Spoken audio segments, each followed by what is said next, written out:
Nas últimas semanas, vocês devem ter ouvido falar do DeepSeek, aquela inteligência artificial que veio para competir com o ChatGPT, mas o que talvez você não saiba é que é possível instalar o DeepSeek diretamente no seu computador, e é isso que eu vou mostrar agora. Primeiramente, nós vamos baixar esse programa que é o LM Studio, no meu caso eu vou baixar a versão para o Windows. Agora que ele já baixou, eu cliquei aqui para instalar, vamos apenas clicando em próximo, e ele vai iniciar a instalação. Depois de finalizar, vamos clicar aqui em concluir e ele já vai abrir o LM Studio para a gente. Agora, com ele aqui aberto, nós precisamos baixar também o modelo do DeepSeek. Então vamos aqui em Discover, ele vai mostrar uma lista de modelos que vocês podem baixar, e nesse caso aqui em cima vamos procurar por DeepSeek. E reparem que ele nos mostra diversas versões do DeepSeek, por exemplo essa de 7B, que significa que esse modelo foi treinado com 7 bilhões de parâmetros. E aqui nós temos essa com 70 bilhões de parâmetros. Então a diferença entre esses modelos é que quanto mais parâmetros foram treinados no modelo, mais precisas serão as respostas dele, mas ao mesmo tempo ele vai utilizar um pouco mais da sua memória da placa de vídeo. Então vou deixar aí na tela uma referência da quantidade de VRAM que cada um desses modelos utilizam. Vocês podem pausar aí o vídeo e olhar com calma. Então, nesse caso vou utilizar esse modelo que é o de 8 bilhões de parâmetros, porque a minha placa de vídeo é uma 3080 Ti.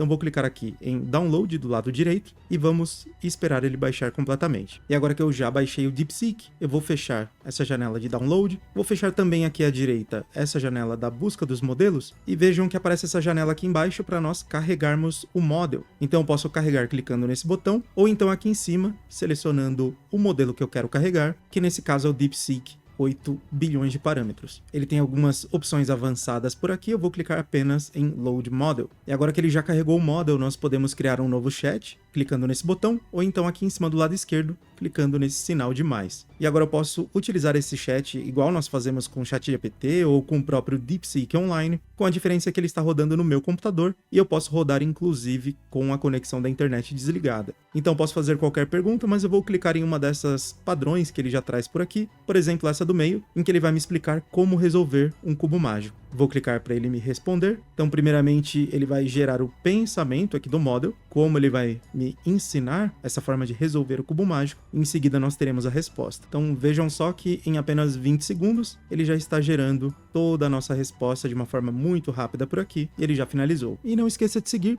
caso você queira aprender de forma honesta, sem papinho de coach.